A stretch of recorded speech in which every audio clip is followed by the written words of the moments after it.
নমস্কার বন্ধুরা, ব্রততিস কিচেনে আপনাদের সকলকে অনেক অনেক স্বাগতম।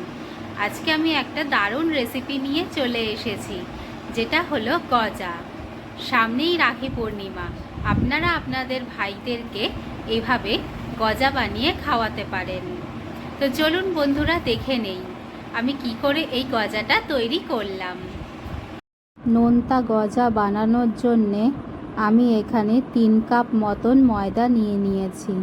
এই কাপের পরিমাপ করে 3 কাপ ময়দা এখানে আমি নিয়ে নিয়েছি। বন্ধুরা, ময়দাটা নেওয়া হয়ে গেছে আমার। এবার আমি এর মধ্যে দিয়ে দেব 1 চামচ নুন। নুনটা দেওয়া হয়ে গেছে বন্ধুরা। এবার আমি এর মধ্যে দিয়ে দেব সামান্য বেকিং সোডা।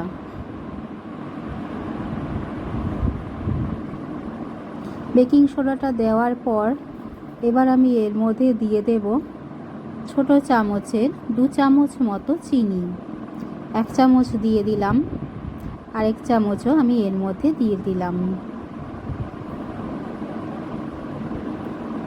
এবার আমি এর মধ্যে দিয়ে দেব সামান্য একটু এলাচ গুঁড়ো। এলাচ গুঁড়োর গন্ধটা কিন্তু খুবই ভালো লাগে। এলাচ গুঁড়োটা দেওয়া হয়ে গেছে বন্ধুরা। এবার আমি এর মধ্যে দিয়ে দেব তেল। এই বাটির পরিমাপ করে আমি তেল নিয়েছি, পুরো তেলটাই আমি এর মধ্যে দিয়ে দেব। প্রথমে অল্প একটু দিয়ে নিলাম, এরপর আমি পুরোটাই ইউজ করে দেব এর মধ্যে। তেল দেওয়া হয়ে গেছে বন্ধুরা। এবার আমি এটাকে হাতের সাহায্যে ভালো করে ময়াম দিয়ে নেব। দেখুন বন্ধুরা, আমি খুব সুন্দর করে ময়ামটা দিয়ে নিচ্ছি।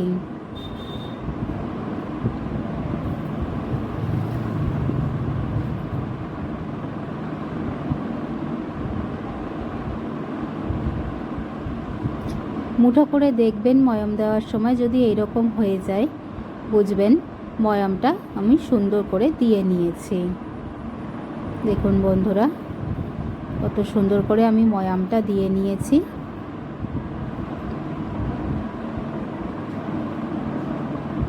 এবার আমি অল্প অল্প করে জল দিয়ে এই ডোটা বানিয়ে নেব। একবারেই বেশি জল দেবেন না, তাতে কিন্তু নরম হয়ে যেতে পারে। এক্ষেত্রে আমাকে শক্ত একটা ডো বানাতে হবে, তাই আমি অল্প অল্প করে জল দিয়ে ডোটা বানিয়ে নেব।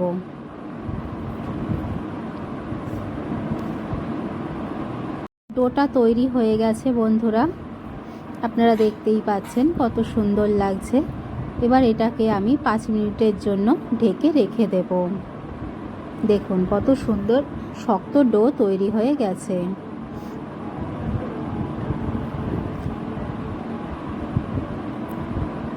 এবার ঢাকনা দিয়ে আমি ঢেকে দিলাম মোটামুটি 5 মিনিটের জন্য। এবার একটা থালা নিয়ে নিয়েছি আমি, এতে একটু তেল মাখিয়ে নিলাম।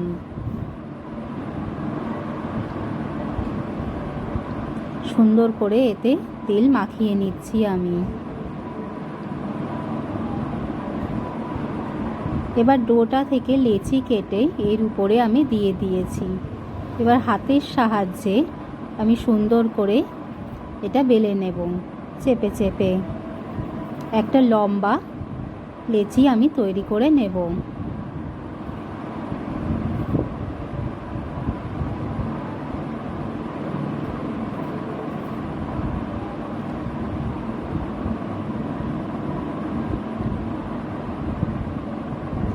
দেখুন, এটা আমি লম্বা করে একটা লুচি তৈরি করে নিয়েছি।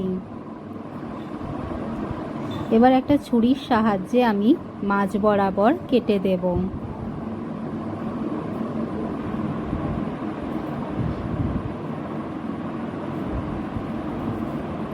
এবার ওপরের অংশটা নিচের অংশের উপরে দিয়ে হালকা হাতে প্রেস করে দেব।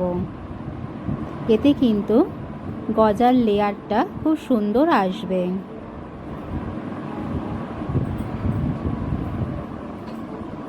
এবার আমি হাতের সাহায্যে প্রেস করে করে এটাকে আরেকটু বড় করে নেব।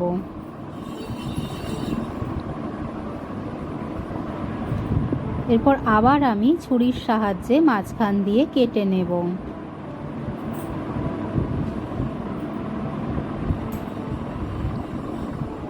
এবার উপরের অংশটা আবার আমি নিচের অংশটার উপরে দিয়ে সুন্দর করে প্রেস করে নেব।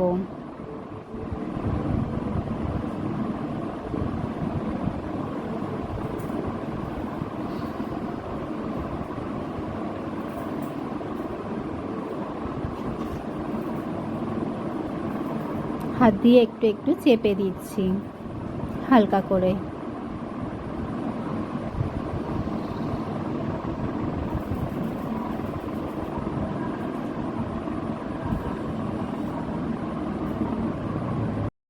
এবার আমি আবারও ছুরিটার সাহায্যে এটাকে চৌকো চৌকো করে কেটে নেব গজার আকারে।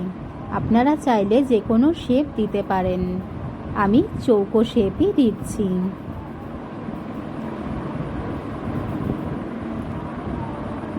দেখুন বন্ধুরা কত সুন্দর চৌকো শেপ তৈরি করে নিচ্ছি।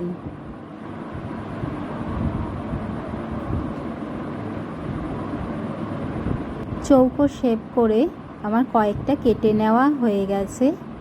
এবার বাকিগুলোও আমি ঠিক একইভাবে করে নেব। দেখুন বন্ধুরা আরেকটা আমি করে আপনাদেরকে দেখিয়ে দিচ্ছি। ঠিক একইভাবে আমি লম্বা করে বেলে নিয়েছি হাতের সাহায্যে। এবার আমি মাঝখান দিয়ে ছুরির সাহায্যে আবারও কেটে নিচ্ছি। ঠিক একই রকমভাবে নিচেরটা উপরের লেচিটা দিয়ে দিলাম হাতের সাহায্যে একটু প্রেস করে দিলাম।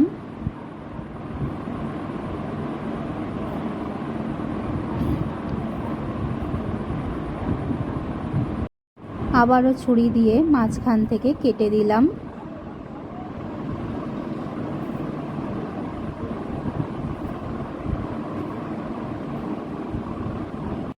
আবারও উপরের অংশটা নিচের অংশের উপরে দিয়ে হালকা হাতে প্রেস করে দেব।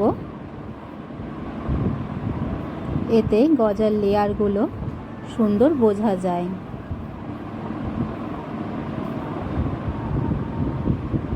দেখুন বন্ধুরা ঠিক এইভাবেই কিন্তু তৈরি করে নিতে হবে গজা। এবার ছুরির সাহায্যে আবারও আমি চৌকো করে কেটে নেব গজাগুলো।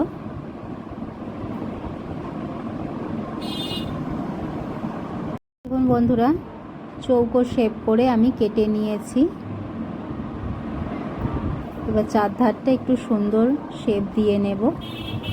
দেখুন তৈরি হয়ে গেছে গজা। এবার আমি একটা থালার মধ্যে এগুলো রেখে দিয়েছি।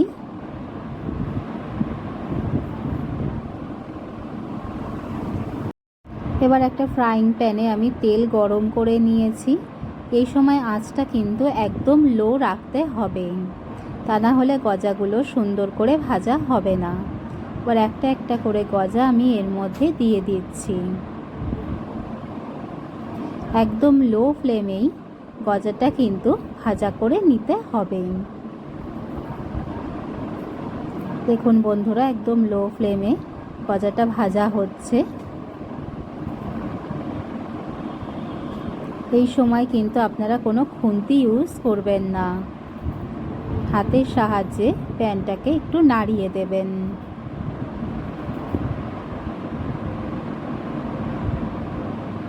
দেখুন বন্ধুরা হালকা কালার চলে এসেছে। গজাগুলো ভাজা হয়ে গেছে বন্ধুরা। এবার আমি এগুলোকে একটা পাত্রের মধ্যে তুলে নেব। একদম লো আছে আমি কিন্তু এগুলোকে সুন্দর মুচমুচে করে ভেজে নিয়েছি।